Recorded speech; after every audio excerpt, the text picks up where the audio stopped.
Hey there, it's Corrine. Thanks so much for stopping by. Today we're making some Christmas cards, and I'm starting out with an 8.5 by 11 piece of cardstock that I'm going to be cutting to 9 inches by 6.5 inches using my Fiskars paper trimmer. Once I've cut that down to size, I'm going to pull out my scoreboard and score that in half, which will then give us a card front of 6.5 by 4.5 inches. I'm going to fold that over and give it a nice crease with my bone folder, make sure that it's scored down well. And I will be cutting a piece of pink glitter cardstock to cover the front of my card. So that'll also be cut to 6.5 by 4.5, and it'll cover the entire front of my card. I'm using this glitter cardstock that I get from Amazon today. I'm using both the pink and the silver. I'll be sure to link those down in the description box. And I cut several pieces to 1/2 inch, and we're going to be adding them onto a scrap piece of paper that I have here that is 6.25 by 4.25. That's going to match this die cut that I cut from my silhouette machine. I'm going to add ATG tape to the entire front of the card and just place these down at a diagonal, alternating the pink and the silver. So that die cut, again, I mentioned I cut from my silhouette. That one it's by Amanda McGee. I'll be sure to link that down in the description box. So if you have either a silhouette machine or a Cricut, if you do not have one, but you have a die that you could cut, a card front die, that would work as well. You just want to cut this scrap piece of paper to match behind whatever card front piece you're using.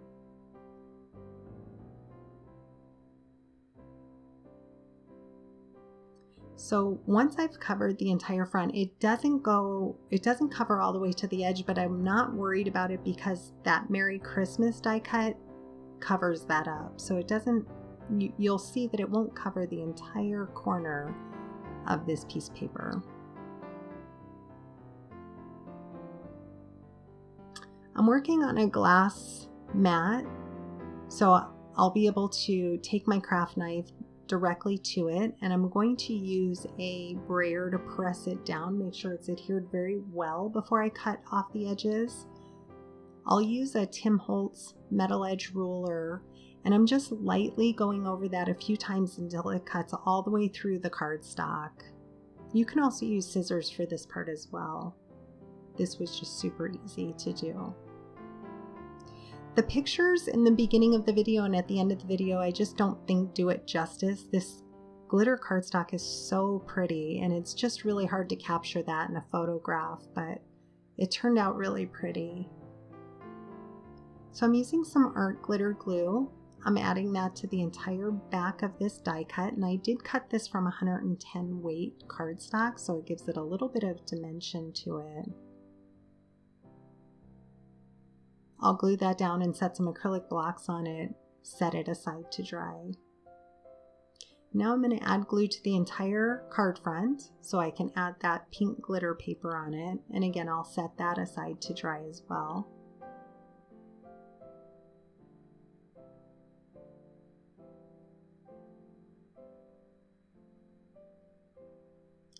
Here's a Cottage Cuts wacky stitched rectangle die that I'm adding to a 5.5 by 4.25 piece of paper, running that through my die cut machine, and that'll give it just a little edge to that piece. This is going to go on the inside of my card.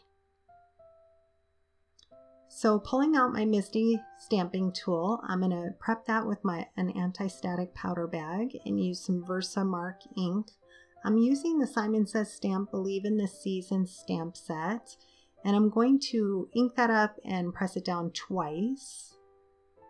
I want to make sure I have a good impression. And then I'm just using some silver embossing powder I had in my stash. I will heat that with my heat gun, making sure that my heat gun gets nice and hot before bringing it to the paper. So you just want to completely cover that and tap off any excess embossing powder. Put that back into the container.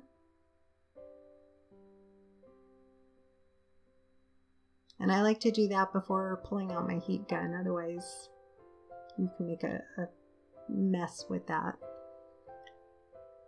So I'm heating it from both the back just to help with any type of warping, the back of the cardstock and the front. And then once that's all melted, I will be cutting out a matting piece of that same glitter cardstock to go on the inside of the card.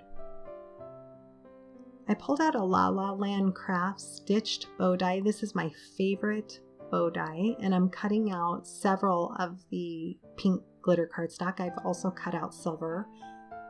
When I have it out, I just cut out several at a time. And I've already made some off camera, but I did want to show you. I'm using my bone folder to break up those fibers in the paper to kind of give it a crease to help it give it shape. And then I'm using these little clamps that I got from the Dollar Tree and setting those aside and letting those dry.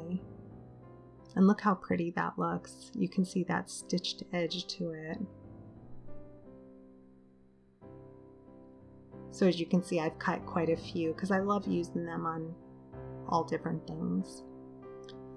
So now I decided to add a few pieces of cardstock behind my focal piece. I'm adding 4 different pieces of scrap cardstock using my wet glue to adhere them together quickly. And again, that'll help that pop off the card slightly. So I'll adhere those 4 pieces behind my focal piece and add that directly to the front of my card. I'll place the acrylic block on it and set that aside to dry.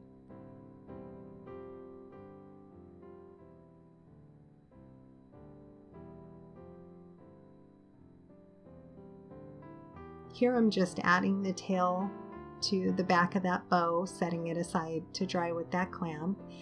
And for my matting piece, I love this glitter cardstock so much I wanted to cut out the inside piece because I can cut a few more bows with that. I turned it over so I could see it. You can see it a little bit better on the back side where it's white as opposed to the glitter side. So it doesn't have to be perfect. I just went ahead and cut out a piece that would normally be wasted because you won't see it anyways. And now I will adhere my stamped piece to that matting piece, and again, this is going to go on the inside of my card where I can write my sentiment.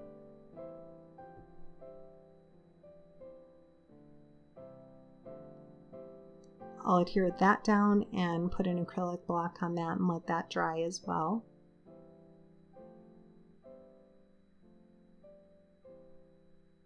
So for the bow center, I wanted to add a white enamel dot. Normally I would add that on and let it dry for a little while. In the case of trying to get the video done, I did not allow it to dry, so it's a little bit more difficult to work with, but if you're working with it, I would just give it time to dry before trying to add it to your card front.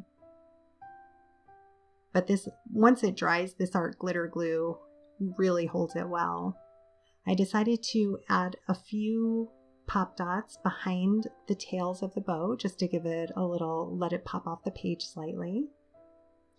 And for these cards, I went ahead and cut out some envelopes using my Silhouette. I used 2 different pattern papers. I put that house pattern on the very front, what I knew was going to cover the front of my envelope. So once it's folded and closed, it's super cute. I went ahead and scored it myself on my scoreboard. The Silhouette will score it, but I just don't like how that turns out. So I just like to score it myself and then put that together with some wet glue and give that a little bit to dry.